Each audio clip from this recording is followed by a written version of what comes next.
Bila kita nampak raut wajah orang yang tenang cerah, maka ketenangan bukan pada wajahnya.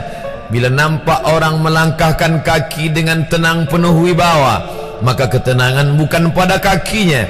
Bila tampak ayunan tangannya tak tergesa-gesa, maka bahagia bukan pada tangannya. Di mana letak bahagia itu? Ala fil jasadi mutrah. Ketahuilah dalam jasad ada segumpal, ada sekepal, ada sesuap. Idza salahat salahal jasadu kulluh.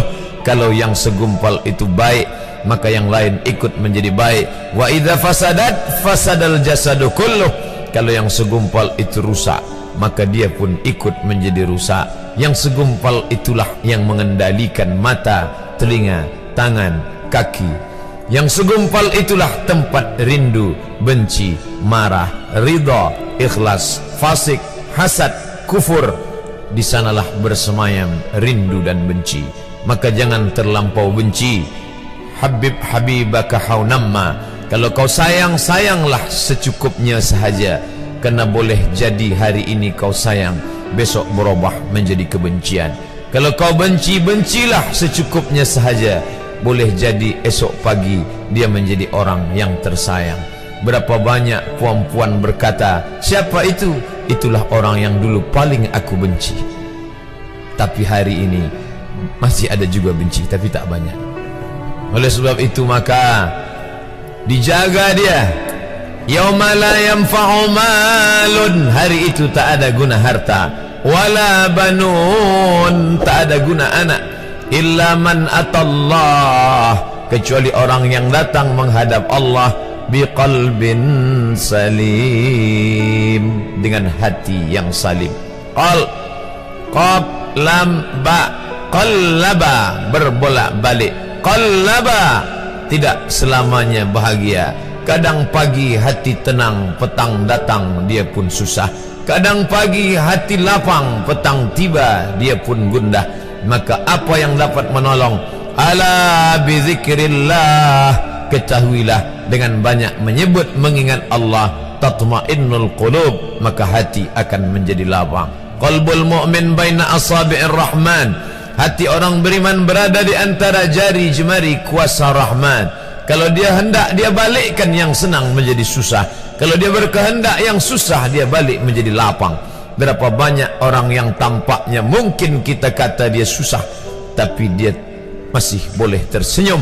Sebaliknya orang yang menurut pandangan zahir kita cukup segala, makan, pakai, tapi tampaknya kesenangan tak pernah singgah. Apa sebab? Kerana hati milik Allah. Dia ada dalam diri kita, tapi dia bukan punya kita. Lillahi ma fis samawati wa ma fil ard. Apa di langit, apa di bumi, milik Allah. Balikkan kepada Allah, dari Allah balik kepada Allah. Senang mengucapkannya, payah mengamalkannya, lebih sulit memasukkannya ke dalam hati. Oleh sebab itu maka apa cara supaya hati menjadi lapang? Yang pertama, iman. Mesti ada iman, percaya bahawa dia ada walaupun tak tampak oleh mata. Dulu ada seorang filosof, dia berkata bahawa aku percaya dia ada bila boleh tampak oleh mata, disentuh tangan, didengar telinga. Tapi bila tidak dapat ditengok mata, dipandang mata, didengar telinga, disentuh tangan, maka dia tidak ada. Inilah orang-orang yang berfaham wujudiyah. Wujud ada, mikrofon ada, mimbar ada, orang ada, kerana aku boleh menatap dengan mata, mendengar suara dengan telinga, bersapa tangan dengan alat yang diciptakan Allah Subhanahu wa ta'ala. Tapi kita mengenal dia bukan kerana rupa. Bahkan bila kita pejam mata nampak berbagai macam rupa, itukah dia? Bukan. Walam yakul lahu kufuwan ahad. Bila kita pandang tengah malam tampak bermacam warna rupa, itukah dia? Ma khatara bibalik fallahu laisa kadzalik. Apa yang terlintas di hatimu, maka dia tidaklah seperti itu.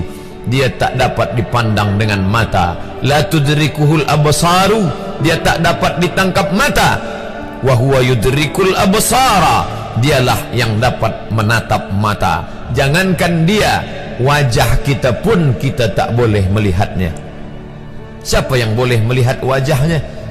Sementara belum dijumpai cermin, belum pandai orang membuat cermin, orang tak tahu bentuk rupa wajahnya bagaimana. Sampai suatu hari dia dalam perjalanan panjang, dia tengok ada pohonan rindang, lalu kemudian dia berteduh di bawah pohon rindang, menghindar dari panas terik matahari. Di bawah pohon rindang ada kolam air, maka saat dia akan mengambil minum dari air kolam, disitulah dia melihat wajahnya. Oh, begitu rupa wajah di dalam air kolam.